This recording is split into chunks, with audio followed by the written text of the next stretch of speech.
much. Morning. Are you all good? Mumeze mwese neza. Already you are tired with the song?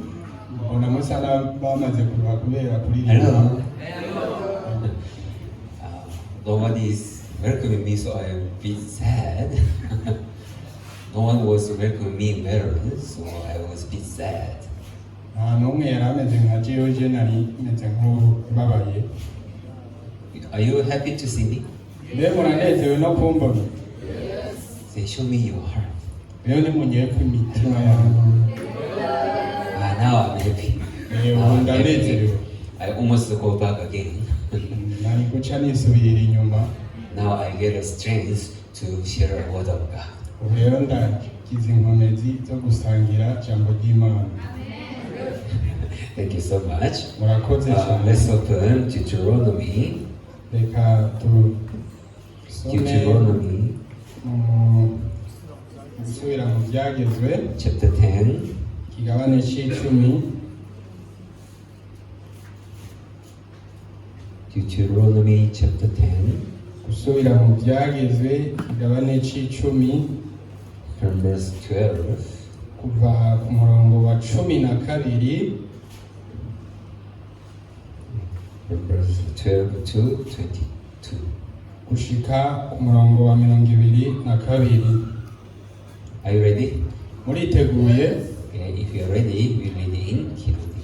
Nimba mwiteguye turasoma mu Kirundi. Gusubira mu Vyagezwe ikigabane c'icumi kuva ku murongo wa 12 gushika ku wa 22. Umutwe w'igisomo haravuga ngo ico Imana igomba ku bantu bayo. None rero yemwe Bisirayeli, mbega hari ikindi Uhoraho Imana yanyu abagomba ko atari uko mwubaha no kugendera mu nzira ziwe zose, no kumukunda no kumukorera n'imitima yanyu yose n'ubugingo bwanyu bwose, no kwitondera ivyagezwe vyiwe n'amabwirizwa yiwe, ivyo mbageze uyu munsi kugira ngo mwemererwe neza, mumererwe neza. Erega Uhoraho Imana yanyu niwe nyenijuru, mbere ni nyenijuru risumba ayandi, bo n'isi n'ibirimwo byose. Ariko rero Uhoraho yarangirije umutima kuri ba sogokuruza, arabakunda atoranya n'uruvyaro rwabo ruzoza hanyuma, nibwo mwebwe abasumbisha ayandi mahanga yose nk'uko biri na bugingo n'ubu.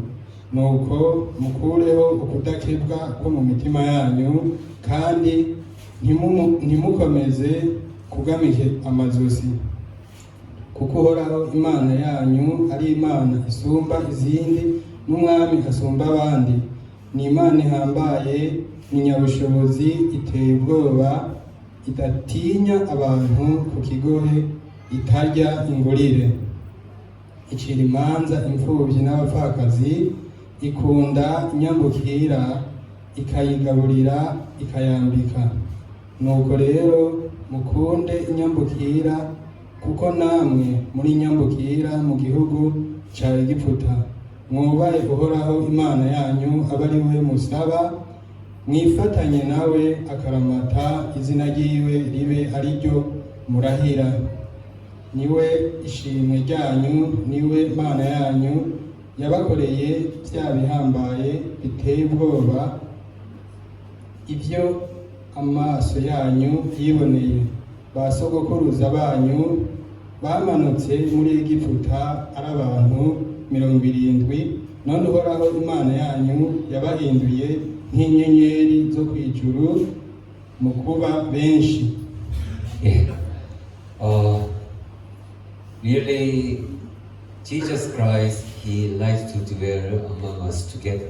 Byukuri Yesu Kristo yama ashaka kuba muri twebwe. I think that is the greatest happiness that Jesus Christ has with us. Uwo ni wo munezero uhambaye Yesu Kristo afitanye natwe.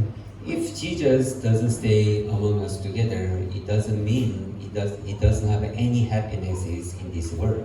igihe Yesu atabana natwe muri twebwe nta munezero ushobora kubaho muri iyi si. That's why Jesus, when he go back to heaven, he was say that I shall be with you till the end of the world. Nico gituma n'igihe Yesu yorera mu ijuru yavuze ati ndi kumwe namwe gushika ku muhero w'isi. Because for him to be together with us, it is the greatest joy and happiness that Jesus have with us. Kuko kuba kumwe natwe niwo munezero uhambaye agirana natwe. So when Jesus decided, I shall be with you till the end of the world. Rero igihe Yesu Kristo yahitamwe ati nzoba kumwe namwe gushika ku muhero w'isi, It really, because it is became greatest joy in his heart. That's why he was proclaimed that I shall be with you till the end of the world. kubera ko yari yabonye by'ukuri ko ari ibintu bimuhimbaye, nico gituma yavuze rino jambo ati nzoba kumwe namwe gushika ku muhero w'isi. In fact, for someone to be together with continually till the end of the world, it is not easy thing. Kuko ku mwana w'umuntu kuvuga ngo nzobana nawe ibihe bidashira ni ibintu bitoroshe. Because their heart is different one another. Kubera imitima yabo igenda itandukanye umwe ku umwe. If their heart is not same, if their heart is not united, really someone to stay forever, it is not easy thing. Igihe imitima yabo itagiraniye ubumwe, umuntu kugumana n'uwundi ubuziraherezo ni ibintu bidashoboka. If you think about mankind, how people are living in this world, iyo wiyumviriye ku bwoko bw'abantu batandukanye babaho mu ino si, the moment that when their thoughts and their heart is the same, they can unite and they are together. igihe ibyiyumviro byabo biba bihuye baragiranira ubumwe. But anytime when their thought is different, they argue and they fight and they separate. Ariko igihe ibyiyumviro byabo bitandukanye baca batangura gushwana bakanatandukana. So for someone to stay together till the end of the world, it is not easy thing. Rero umuntu kugumana n'uwundi ubuziraherezo ni ibintu bitoroshe. But Jesus was decided to stay with us till the end of the world. Ariko Yesu yarafashe ino ngingo yo kugumana natwe gushika ku muhero w'isi. Which means in his heart, really, he is able to stay with us because he became one with us. Bisobanura ngo by'ukuri yafashe ino ngingo yo kuba kumwe natwe kuko twari twabaye umwe. Meaning that to become one with us mean kuba umwe muri twebwe bisigura ngo his heart and our heart became the same. Umutima wiwe n'iyacu byabaye umwe. Amen. Heart that we have and heart that Jesus Christ has, he made it to become one, same. Umutima dufise n'uwo Yesu Kristo afise yabishoboje kuba umwe. So since Jesus Christ entered in us and dwelt among us, rero kuva Yesu yinjiye muri twebwe akatubamo, his heart and our heart is one. It is the same. That's why he is able to stay with joy and happiness. Umutima wiwe n'uwacu byaciye bicika umwe, nico gituma yahimbawe no kuba kumwe natwe. So the one who received Christ in our heart, rero uwakiriye Yesu mu mutima wiwe, we are no one who there is no one who lives with our own heart, nta numwe aba kibaho k'umutima wiwe, but we live with the heart of Christ. ariko tubanaho n'umutima wa Kristo. That is how we are. That is the truth. Uko niko turi, uko niko kuri. Because that's how Jesus has changed us. Kubera uko niko Yesu Kristo yaduhinduye. The moment that he died on the cross, igihe yapfa ku musaraba, he was shedding of blood, yarashesha n'amaraso, and he died. arapfa. At the same time, we also died together. Kandi icyo gihe na twebwe twapfanye nawe. That means our self has been finished on the cross together Ivyo with rero Jesus. bisigura ngo na twebwe twararangiranye na Kristo ku musaraba. So the word which the Bible testify, Ivyo bibishingira there intare. is no one who live for yourself, but there is no one even to die for yourself. Nta numwe akibaho kubwiwe kandi nta n'upfa kubwiwe. Everyone live for the Christ. umuntu wese abayeho ku bwa Kristo. Even though we die for the Christ. Ndetse niyo dupfuye dupfa ku bwa Kristo. So myself is the Christ. Rero jewe ni Kristo. 예수 나시네. Praise Jesus. So really the moment that we got saved, rero by'ukuri igihe twakizwa, God said that even Bible testified that we became a new creation. mbere na Bibiliya irashinga intahe yuko twabaye ibyaremwe bisha. Something has been changed completely. Ibintu byose byarahindutse. 예수 나시네. Praise Jesus. So really the things that what we are facing in this world, rero by'ukuri ibintu duhanganye nabyo muri iyi si, we should not understand or we should not accept the way how we understood before. Ntidukwiye kubitahura nk'uko twabitahura mbere. Because now we are new. Kubera ubu turi byaremwe we bisha. became one with Christ. Kandi twabanywe na Kristo. So everything, whatever we see or whatever we do, rero ikintu cyose tubona cyangwa dukora, now we are no longer person who live according to flesh but according to the Christ. rero ntitukiri abantu tubaho mu buryo bw'umubiri ariko tubaho ku bwa Yesu Kristo. That is the works of the salvation. Ibyo nibyo bikorwa by'agakiza. So we Bible say once you know the truth shall make you free.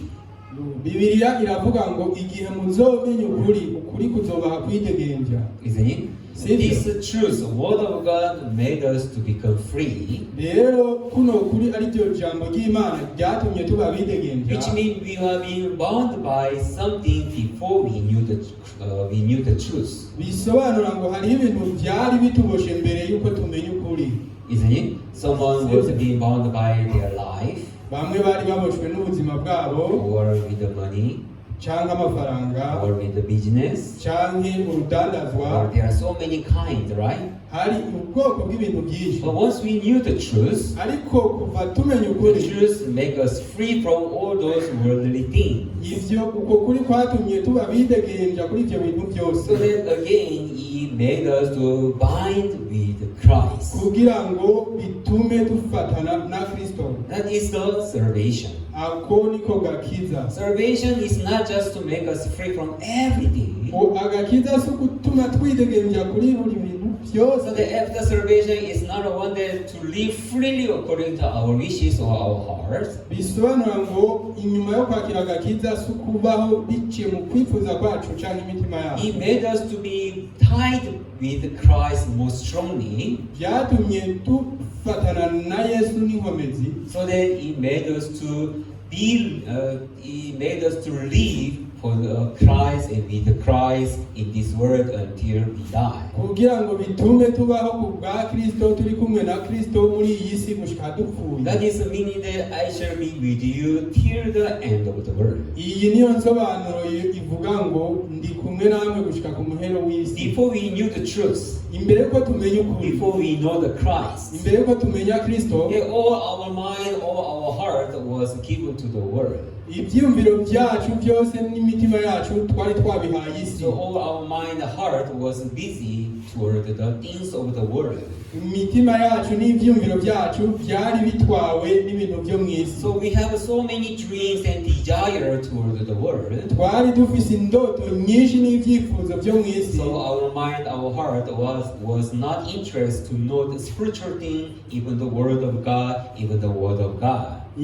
Ndetse n'imitima yacu n'ibyumviro byacu ntibyari byitayeho kumenya ukuri kw'ijambo ry'Imana. That's how all our mind was busy for that. Uko niko imitima yacu yari itwawe n'iyo. And most of time we are given time to live for my flesh.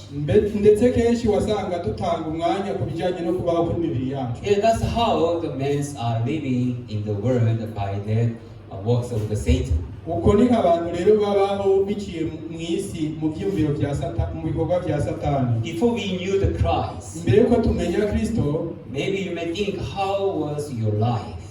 Urashobora kwiyumvira ingene ubuzima bwawe bwari bumeze. Really, you have been deceived by the Satan, so that you may have so many kind of dreams and desire.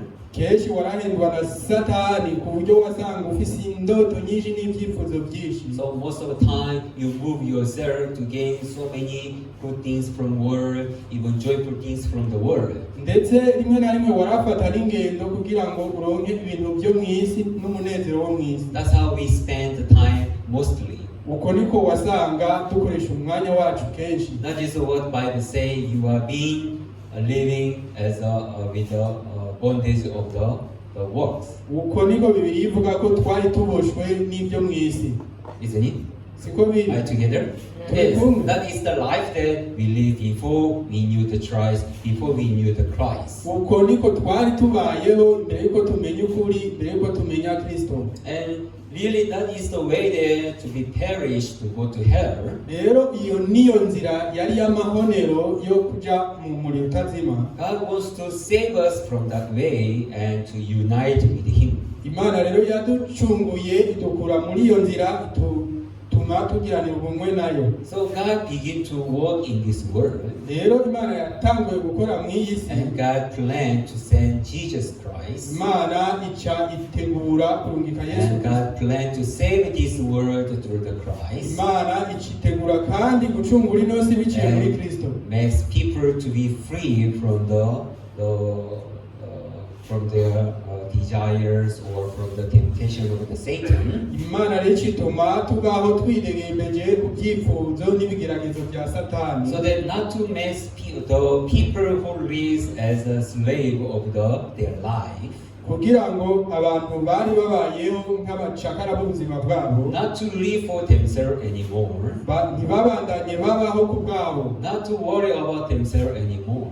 ntibabandanye bikorera. But to be free from themselves, even to rejoice with Christ. ariko bahinduka bidegembya banezeranwe na Kristo. That's how God planned to change everything in this world. uko niko Imana yateguye guhindura ibintu byose muri iyi si. So since meaning that we are received Christ, we are born again.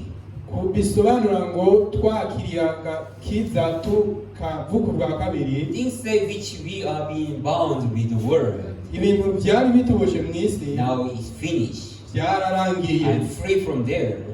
twari bayabidegembya kuri And now I myself being bound with Christ. ari ubu nabaye ubufatanye na Kristo. So that it is Christ who lives in me and Christ who lives over my life. nicyo gituma ari Kristo aba muri jewe arongora n'ubuzima bwanje. Amen. Do you understand, brethren? murabitahura bene data. Yeah, so if we receive salvation, rero iyo twakiriye agakiza we have to be bound with Christ more clearly. duca dufatana na Kristo neza na neza.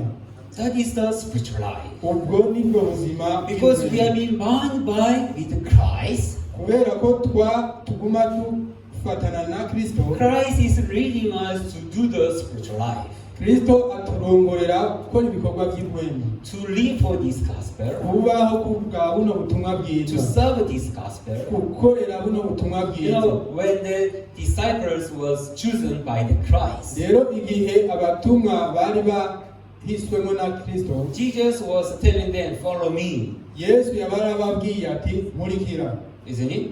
So what happened to the Peter? none Petero byamugendeye gute? Peter was the shipperman. Petero yari umurobyi. Isn't it? He was catching fish. yafata amafi. And when Jesus said, "Follow me," hama Yesu aramubwira ati nkurikira Petero. what happened? habaye iki?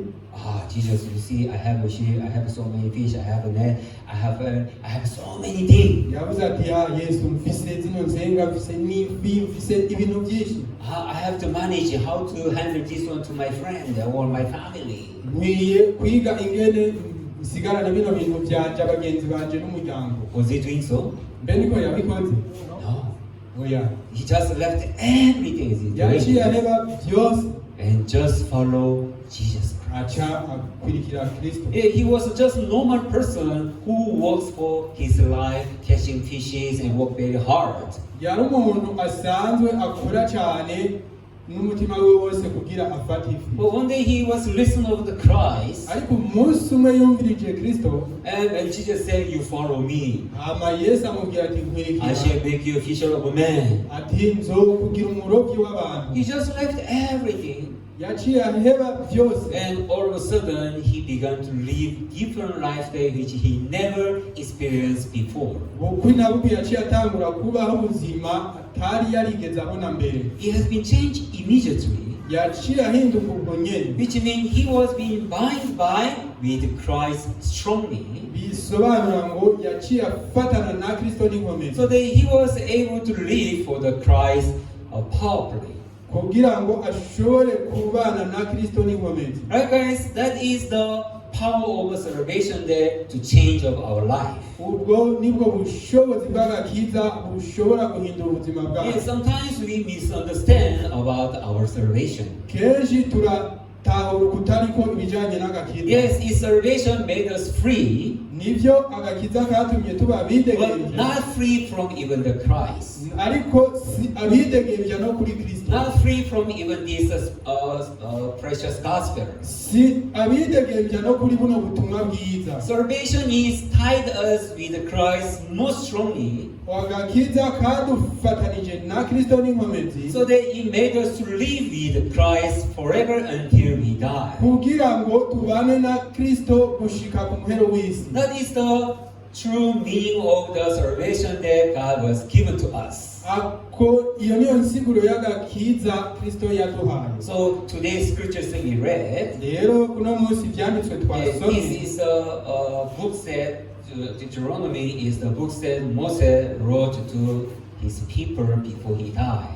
iki ni igitabo cyo gusubira mu Vyagezwe Mose yandikiye abantu biwe mbere y'uko apfa. And since the book of the Exodus, Kuva mu gitabo cyo kuvayo, God spoke a word through Moses, Imana yavuga biciye muri Mose, and then tell Moses what they have to do. Imana ikabwira Mose ivyo abanyisirayeli bagiye gukora. So through Moses, God gave the law. Biciye muri Mose, Imana yaratanze n'ibyanditswe, God gave the tabernacle, Imana yaratanze n'ihema, and then God told them clearly what they have to do, how they have to do together, Imana irabitondora neza na neza icyo bategerezwa gukora. so that I bless you, I shall be with you, you shall be happy, you shall be in peace. Kugira nzobahezagire munezerwe mube mu mahoro. So through these books, Moses is reminding these things continually to his people. Rero biciye muri bino bitabo Imana yaguma yibutsa biciye muri Mose abantu bayo How it is important for your life to be blessed and to be joyful and to stay in peace. ukuntu ari ingirakamaro ko ubuzima bwabo buhezagirwa bukaba no mu mahoro. And that is the story of these books from the Exodus until Deuteronomy. Nibyo bitabo byo kuvayo gushika gusubira mu Vyagezwe. So when I read those books, Rero igihe dusomye bino bitabo, really word of God is equal and really is clear to the people. Is equally speaking to people and clear.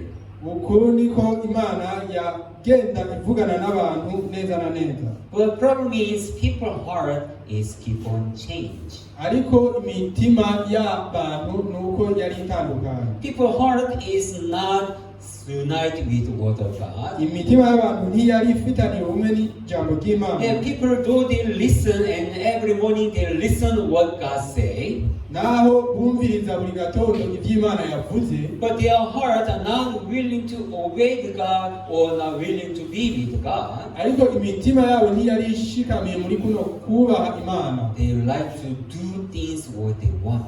Bari banishimishijwe no gukora ibintu uko babishaka. Though it is evil, but they are doing it.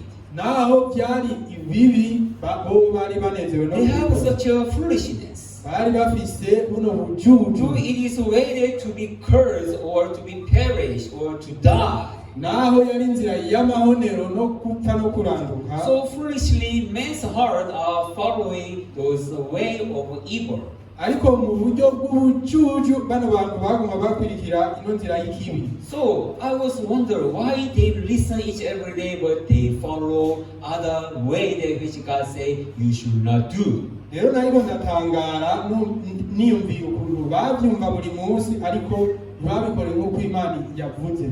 Because that is the heart of man's that which is being deceived by Satan. Kubera uwo ni wo mutima w'abantu baba bariko barahendwa na Satani. Because of a sin that which is entered in us. Kubera icyaha cinjiye muri twebwe. Really our heart are not willing to be with God. Byukuri usanga imitima yacu itashishikarijwe kumviriza Imana. From the beginning, kuva mu ntango, our heart already forms since we are born in this world. Imitima yacu ihera kubakwa kuva tuvutse to disobey God, kugira ngo tuzobe abagwanya Imana, and to distrust God, kuhemukira Imana, and to do things which we like on our according to flesh. No gukora ibintu dukunda biciye mu mibiri yacu. Because of a sin that which entered in us, kubera kino cyaha cinjiye muri twebwe, that is how we are willing to be far away from God. Uko niko usanga twifuza kuja kure y'Imana. That's why God cannot help but to give tabernacle to them. Nico gituma Imana atakindi yakoze uretse kubaha ihema ry'ibonaniro. So through tabernacle they are able to wash their sin and they are able to unite with God again. Kugira ngo biciye mu ihema ry'ibonaniro bashobore koza ibyaha byabo basubire kunywana n'Imana kandi. So as you know, book of Leviticus, Levi mean is unity. Nkuko mubizi mu gitabo cy'Abalewi, Abalewi bisigura ngo ubumwe. Yeah, God really wants makes people to unite with Him each every moment. Imana yari yashatse buri gihe gutuma imitima y'abantu yiyunga nayo. So through that offering that they give in the tabernacle, rero biciye mu bimazi batanga mu ihema ry'ibonaniro, they are able to unite with God again after wash all their sin. Barashobora gusubira kunywana n'Imana kandi inyuma yo kozwa ibyaha byabo. So always God is working clearly to make people unite with Him. Rero imisi yose Imana yamirikira gukora neza na neza kugira ngo itume abantu banywana nayo. So that is those way that to wash their sin each every moment through the tabernacle. It is not perfect enough to make perfect unity. Rero kubera ko kuno kozwa ibyaha byabo buri gihe biciye mu ihema ry'ibonaniro bitabaye ibitagira agasembwa. That's why God decided to make it to unity through the blood of Jesus once for all. Nico gituma Imana yaciye ihitamo uno mugambi wo kugiranira buno bumwe n'abantu biciye mu maraso ya Yesu Kristo rimwe rizima. So salvation is to make people to unite with God forever. Rero agakiza nugutuma abantu banywana n'Imana ibihe bidashira. Yes, all our sins are washed away once for all. Rero ibyaha byacu byarogejwe rimwe rizima. Through the blood of Christ, we have been perfectly washed everything until we die. Biciye mu maraso ya Yesu twarejejwe ibyaha byacu byose gushika dupfuye. It means God made perfect unity, rero bisobanura ngo Imana yagize buno bumwe butunganye, which we cannot separate again from the God. kugira ngo ntituze dusubire gutandukana n'Imana ukundi. Yes, machine. Praise So Jesus. since we receive salvation, since we have Christ in us, rero kuva twakiriye agakiza, kuva dufise Kristo muri twebwe, there is no one, or it is impossible for us to be separated from the God. ni ibintu bitaba bigishoboka ko tutandukana n'Imana. Amen. And that is the truth. Uko niko kuri. So since we have Christ, since we recognize, really, I'm no longer sinner, but I'm righteous, I'm perfect. Kuva rero dufise Kristo tukaba tuzi ati ndumugororotsi ndatunganye. Now we became free from the world, Ubu rero twacitse abidegenza ku byo mw'isi, and we have been united with God.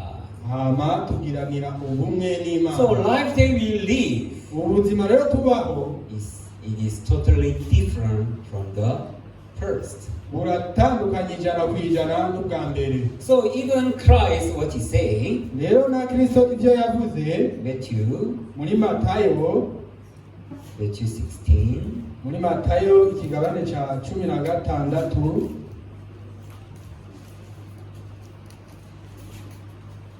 Matthew 16, Matayo ikigabane cya 16 verse 24, umurongo wa 24 verse, Kane. sorry,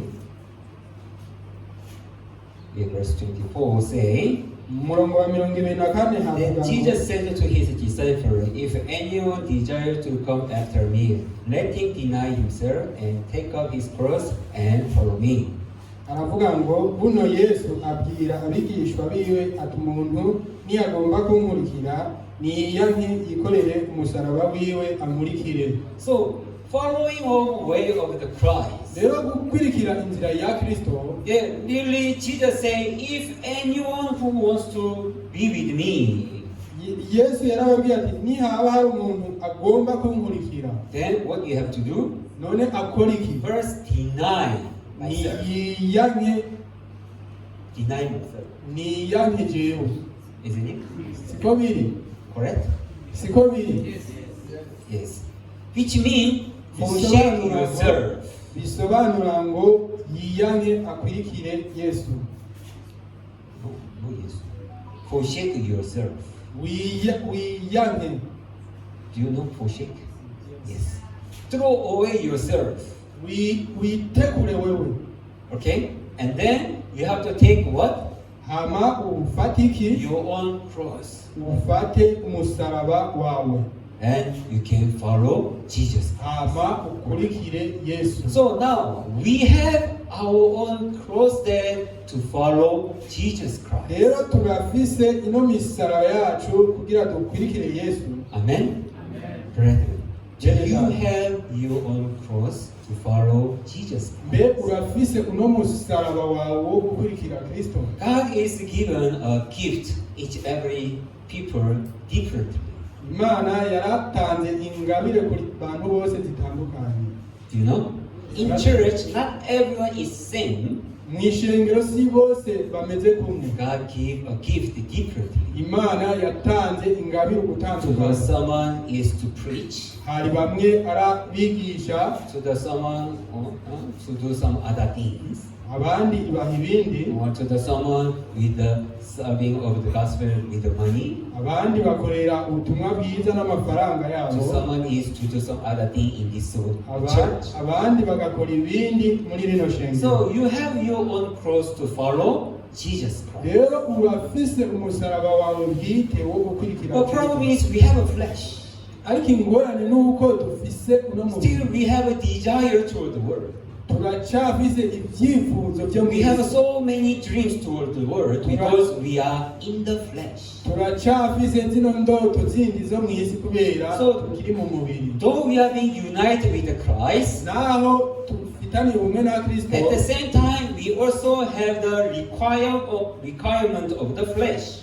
muri uwo mwanya nyine usanga dufise n'ibindi umubiri udusaba. So we are living in confusion. Rero tubaho mu kuzazanirwa. Though we are being united, Naho tufitaniye ubumwe, but still from the flesh, those desires and dreams are arising in our heart. ariko uno mubiri wacu bino byifuzo biguma byiburuka kandi So we confuse what life that we are supposed to live. tugaca tuzanzanirwa ku bijyanye n'ubuzima twategerezwa kubaho. So the one which the Bible tells us, Ariko icyo Bibiliya itubwira you should have a circumcision in your heart. ati muzogira ibihe mu mitima yanyu, Circumcised. mutegerezwa kugira ukukebwa mu mitima yanyu, Your heart must be circumcised. imitima yanyu igakebwa. Because in requirement of the flesh, it is still among us because we are in the flesh. kubera ibyo imibiri dusaba biracari mu mitima yacu kubera turi mu mubiri. So deny yourself meaning Rero kwiyanga bisigura ngo you should have a circumcision in your heart. utegerezwa gukebwa mu mutima wawe, Though it is arousing, naho biguma byihuruka, but since once you have a circumcision in your heart, kuva wakebwe mu mutima wawe you will not be bondage of the flesh, ntuzokwegwa na ya mitwaro yo mu but isi, you shall be the bondage of the Christ. ariko uzokwegwa na Kristo. Yes, Nashim. Yes, That is what Moses is telling Israel people. ibi nivyo Mose yariko arabwira abanyisirayeli. So even Jesus is telling us, you should have your own cross to follow me. Na Yesu yariko aratubwira ati ni wikorere umusaraba wawe unkurikire. Before we receive salvation, we are bondage of the flesh, so we are carrying all the desire, even all the plan, even all the wishes that we want to do in this world. Rero imbere yuko twakira agakiza twari tukiboshwe na bino byifuzo byose, imigambi, integuro yo gukorera umubiri. That was everything of my life. That was the focus then of all the mankind in this world. Ivyo nivyo byari buri kimwe cy'ubuzima bwanje. But since Christ died, Ariko kuva Kristo since apfuye, Christ united us, kuva Kristo yiyunze natwe, now we have to deny all the myself which was before. ubu dukwiye kwiyanka uko twari tumeze mbere. And now we are carrying our own cross to follow Jesus Christ. Ubu twikorera imisaraba yacu dukurikira Yesu Kristo. Following of Jesus Christ, it is a life that we live in this world now. Ubuzima bwo gukurikira Kristo nibwo tubayeho ubu. Yes, Praise Jesus. that is the word we have to thinking of now. Iryo niryo jambo dukwiye kwiyumvira ko ubu We are being tied with Christ. tubohanywe na Kristo. We cannot separate anyone. No one can separate us from the Christ. Ntitushobora gutandukana, nta n'ubushobora kudutandukanya na Kristo. But why we do not carry our own cross to follow Jesus Christ? Ariko none ni kubera iki tutikorera imisaraba yacu ngo dukurikire Kristo? That is the spiritual corruption. Ubwo ni ukononekara mu buryo bw'impwemu. That is a spiritual corruption that which we must be careful in our spiritual life. Uko ni ukononekara mu buryo bw'impwemu dukwiye kugabirako mu buzima bwacu. Hey, brethren, as I say in the Bible, says Satan is looking around, seeking for people to devour. Muri Bibiliya haravuga ngo Satani ariko arazunguruka ijya n'ino kugira ngo arondere abarotsa. Even if it's a chosen person, Naho uba waratoranijwe, Satan is going around to devour the people to go together to hell. Satani aguma azunguruka kugira ngo arondere abarotsa azojana nabo mu muriro. So though we recognize the truth, Naho tumenya kuno kuri, though we are born again, naho turabavutse ubwa kabiri, but Satan is deceiving us Satani aguma tubesha so that we do not know importance to have our own cross to follow Jesus Christ. kugira ngo bitume tutamenya kano kamaro ko kwikorera umusaraba wacu ngo Yeah, dukurikire Jesus is not forcing us to follow his way. Yesu ntariko araduhata ngo tumukurikire nk'uko. Yeah, Jesus is not like threatening us. If you are not following me, I shall curse you. It's not like this. Yesu ntariko aravuga ngo nutankurikira nzokuvuma. Yeah, once we unite, Kuva twarafatanye, we unite in joy and in happinesses. twafatanye muri uno munezero n'ibyishimo. So following of Jesus Christ with our own cross, it is great joy in our heart. Gukurikira Yesu Kristo rero nino misaraba yacu ni umunezero udasanzwe. Following of the way of Christ is not tiredness. Gukurikira Yesu sinzira iruhije. It is not a great challenge in our hearts. Si ibintu byo kurengera cyane. But it became obvious things to follow his way as if we follow way of the flesh. bica biba ibintu bisanzwe kumukurikira nk'uko twahora dukurikira ibyo mu mubiri. Is there anyone who treating you if you do not follow your way of flesh? I curse you. Anyone who say like this? Mbe hari umuntu arigera gufata nabi ngo nutakurikira Yesu ngo nzokuvuma nk'uko? Anyone who push you to live for your flesh? Hari umuntu yagusunikira kuba mu mubiri? No one. Nta n'umwe. Then how do you live for your flesh? Mbe wabaho gute mu mubiri? By your own will, right? Mu byifuzo byawe sibyo? When you are plan to do something for your flesh, are you feel tired and sad? Mbe igihe uba uriko urategura gukora ibintu bijyanye n'umubiri wawe urigera wumva urushe? You have a dream, right? Urafise indoto sibyo? I shall be like the other one. Ati ngomba kumera nka naka. I shall be like a person who are in high position. Nshaka kumera nk'ujya muntu ari mu rwego rwo hejuru. I shall be like someone who are very rich. Nshaka kumera nk'ujya mutunzi. Isn't it? Sibyo? When you build your own house, Igihe wubaka inzu yawe. and whole day you work hard, Ukuntu ukora n'inkomezi. so your body is very tired. Umubiri wawe ukaruha. But how about your heart? Mbe umutima wawe umeze. Your heart is tired. Mbe umutima wawe na uba warushe. Why? Kubera iki? You work whole day tired. Urakora umunsi wose ukaruha. Your body is tired. N'umubiri wawe Then ukaruha. even your heart must be tired. N'umutima wawe wategezwa kuruha. It's not so? Siko biri. Why?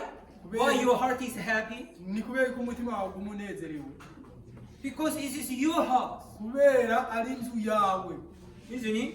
So you have dream, if I finish nicely, I'm living in such a good house. So, whoa, yes, today I see something good. Uragira indoto ukavuga ati ninayirangiza nzoba mu nzu nziza imeze nk'uku. Isn't it? Sibyo? Yeah, though you work hard with your body, but your heart is happy. Naho ukora n'inkomezi biciye mu mubiri wawe umutima wawe umunezerewe. Your heart never tired. Umutima wawe ntiwigera uruha. Even that is the way that to follow Christ. Ndetse nuko niko byategezwa kumera gukurikira Yesu. Though our body might be tired, Naho imibiri yacu itegerezwa kuruha. but heart is never sad, never tired, never afraid, or never burdened. Imitima yacu ntiyari ikwiye kuganya no kugorwa no kugira ubwoba. Carrying our own cross to follow Jesus, it is happiness in our heart. Kwikorera imisaraba yacu dukurikira Yesu Kristo umunezero mu mitima yacu. That's how God changed us. Uko niko Imana yaduhinduye. That's how God united us. Uko niko Imana yifatanije natwe. To be happy to carry our own cross to follow Jesus Christ. Kugira tunezerwe twikorera imisaraba yacu dukurikire Yesu Kristo. But how do you think Mbe muvyumvira to have your own cross kwikorera umusaraba and to wawe live with Christ, kugira ngo ubane na Kristo, to live for the Christ, kugira ubeho ku bwa Kristo, to live for the gospel? kugira ubeho ku bw'ubutumwa How do bwiza? you feel in your heart? Wiyumva gute mu mutima Or wawe? it is burdensome? Canke Or biraruhisha? it is tired? Biraruhisha? It is not profitable. Ntibizana inyungu, Nothing bring good to me. nta ciza binzanira. It's better I work hard, Ni vyiza ko nkora cyane and so that I gain so many other good things in my life. kugira ngo ndonke ibindi bintu byinshi byiza mu buzima. Continually, our heart is against the will of God.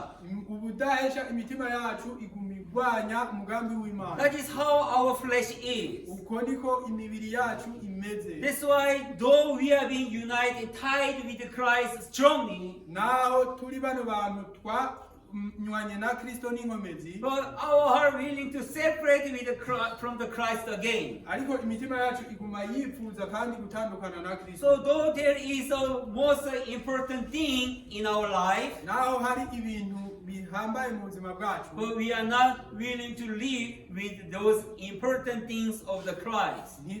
usanga tutitayeho kubana na bino bintu bihambaye bya Kristo. Yeah, that's how Satan works in our heart in this world. Uko niko Satani akorera mu mitima yacu muri ino si. Yeah, so if we are not denying, Rero iyo tutiyanse, if we do not have a circumcision, iyo tuti tutagize kuno gukebwa, then though we are being born again, naho tuba twaravutse ubwa kabiri, but at the end, we are the people who should be ashamed in front of God. tuzohinduka abantu bashobora kumaramara imbere y'Imana.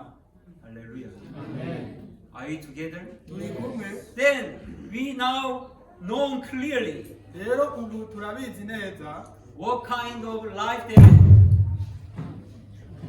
Wake up. nimuvyuke, Wake up. vyuka, Yes. Focus. Focus. mukurikire. Now my leg is peaceful. Rero umuhogo wanje urakiza amahoro. Microphone is so important and nice. Mukoro ni ikintu ngirakamaro cyane. Now you hear me well, right? Ubu muranyumva neza sivyo? Now I can speak in peace also. Rero ndashobora kuvuga mu mahoro. Yeah. So we have to know what is the meaning of salvation. Rero dukwiye kumenya icyo ari cyo ibisobanuro y'agakiza. Salvation is giving us freedom, Agakiza karaduha kwidegembya, but not to be free from everything. ariko si ukwidegembya kuri bintu byose. Not living freely according to how you want. Si ukubaho nk'uko ubishakiye. Exact salvation in the will of God is Agakiza nyakuri mu mugambi w'Imana ni free from yourself kwidegembya kuri wewe and tied with Christ, ugafatana na so Kristo that you carry your own cross for the Christ. kugira ngo wikorere umusaraba wawe ku bwa Kristo. Then what happened in our heart? Ariko ni iki kiba mu mitima yacu? Some different heart which we never had before arose in us. Imitima itandukanye tutigeze tunagira mbere iguma yibuka muri twe. I want to preach gospel. Ngomba kwigisha ubutumwa bwiza. I want to serve this gospel. Nshaka gukorera buno butumwa bwiza. I want to do this and this for the Christ. Nshaka gukora ibi na bijya. It's really important. Ibyo ni ingirakamaro. It's really precious. Ni iby'igiciro cyane. Though I'm busy for this thing, Naho mfatiriwe na bijya, but I want to give my time for the gospel. ariko nshaka no guha umwanya wanjye ubutumwa I bwiza. want to give my time for the church. Nshaka guha umwanya wanjye ishengero. I want to give my time to the God. Nshaka guha umwanya wanjye Imana. I want to give myself to God.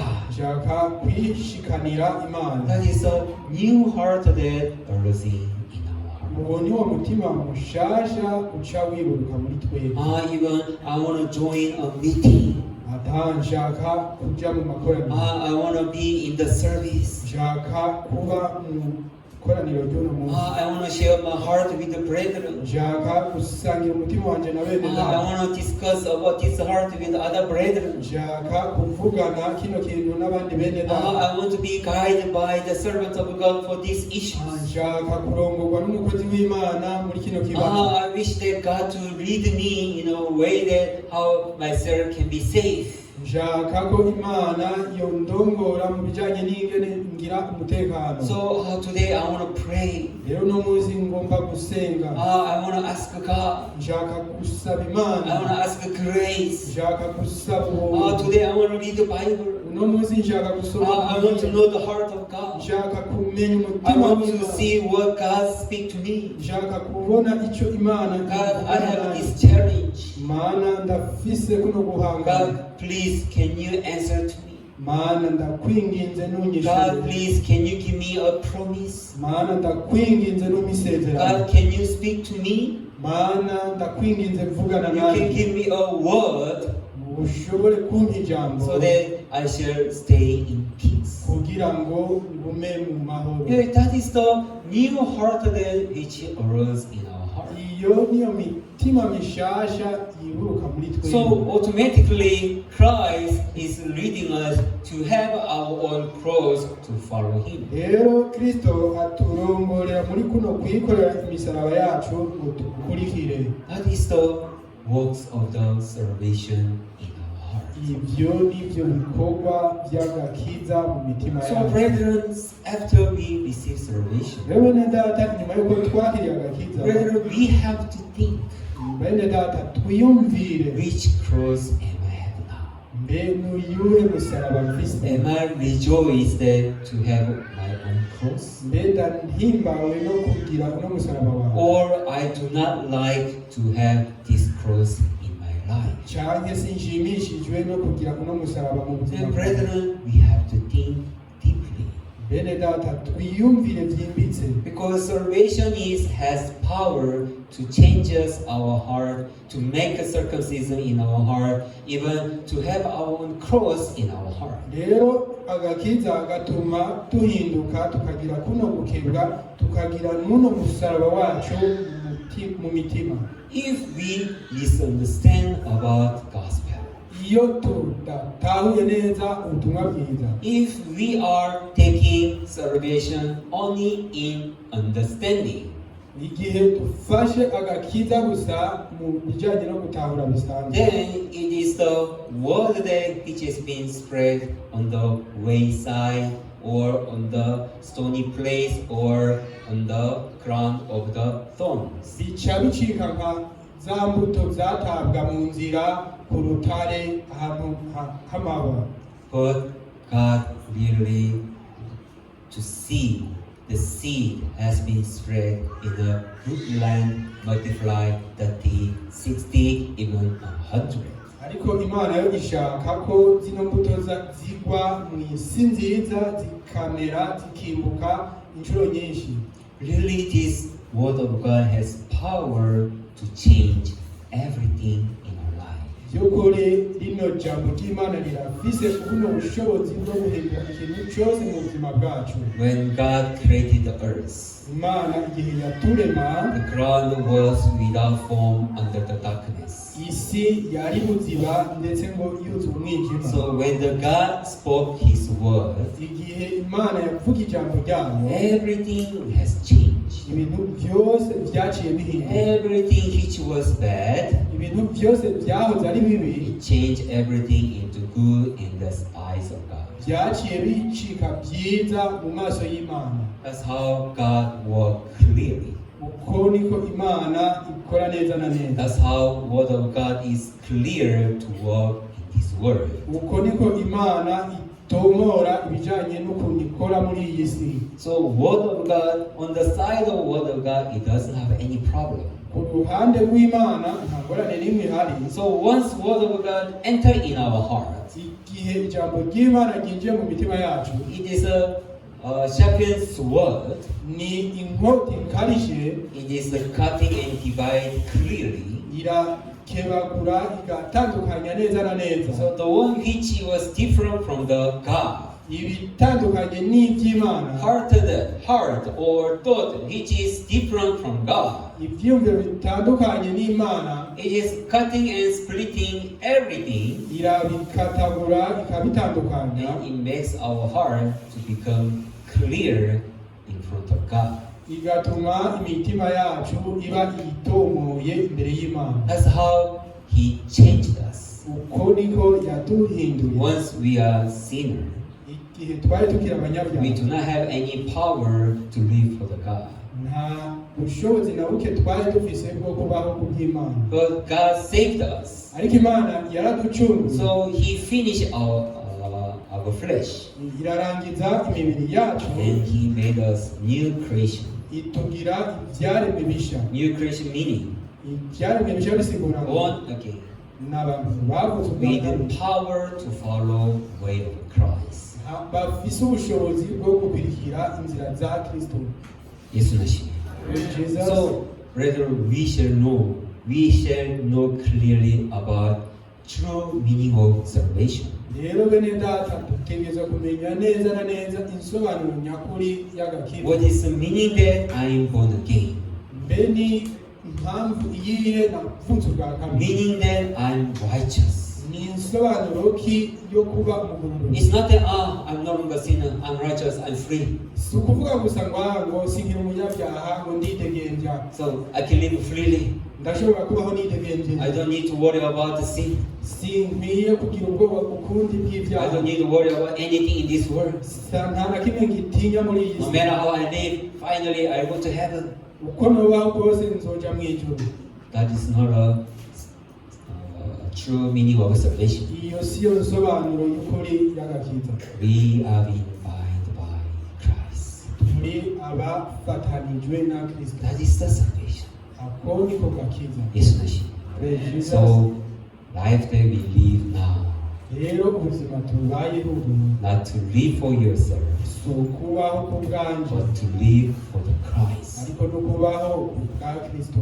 It is the heart that which is arising in us. Uyo ni wo mutima uyiburuka muri twebwe. Not by pushing. You should live for the Christ. Atari gusunika ngo baho ku bwa Kristo. If you don't, I curse you. Ati nutabikora nzokuzo. So following the way of Christ is not in fear. Rero gukurikira Yesu Kristo ntibikorwa mu bwoba. I do works of Christ because I fear I will perish if I not doing it. It's not like this. Ibikorwa bya Kristo kubera mfise ubwoba bwo kurimbuka. But Christ is the one who put his heart in you. Ariko Kristo niwe ashira uwo mutima muri wewe. Even before I was testifying, Mbere ni n'ubwa mbere narashimye how Christ is speaking in my heart. ukuntu Kristo yavugiye mu mutima wanjye. You give this one to me. Ati mpa kijya kintu. The things what you have, give it to me. Ibintu ufise bimpa. Oh God, this is something very important, precious for me. Atamana ni ibintu bihambaye by'agaciro kuri jewe. Don't worry, you should give me. Ati ntugire ubwoba bimpa. I leave it to you. Nzobana nawe. God, please don't ask me this moment. Atamana oya ntusabe ibyo. I'll give you later. Nzobiguha hanyuma. No, I need now. Aya ndabikeneye ubu. So there was a conflict in my heart. Rero hari intambara mu mutima wanjye. Something which I must handle. Ibintu nategerezwa. This is something which is very important for my life. Ibintu bihambaye ku buzima It's bwanjye. for important for my family too. Ibintu bihambaye no ku muryango wanjye But mbere. God asked me, give me. Ariko Imana ibimbwira ngo bimpe. I know, but give me. Ati ndabizi ariko bimpe. 1 week I was in conflict. Mu indwi imwe narabaye muri izo ntambara. Finally, I surrendered. Hama amaherezo ndamanika amaboko. So once I give to God, Igihe rero nishikanira Imana. that time my heart was able to enter into peace, Icyo gihe umutima wanjye waciye ushobora kwinjira mu mahoro. not sadness. Atari mu mubabaro. When I give precious things which in my hand to the God, Igihe ntanze ibintu by'agaciro biri mu biganza byanjye nkabiha I Imana. was not crying. Sinarize. Hey, God is thief. Ati Imana ni He takes musuma. my precious. Ibintu byanje Hey, by'agaciro. God is why should I believe God? Kubera ko ntubiha Imana. God, I never believe in you again. Ati Imana sinzosubira kukwizera kandi. It was not like this. Siko byagenze.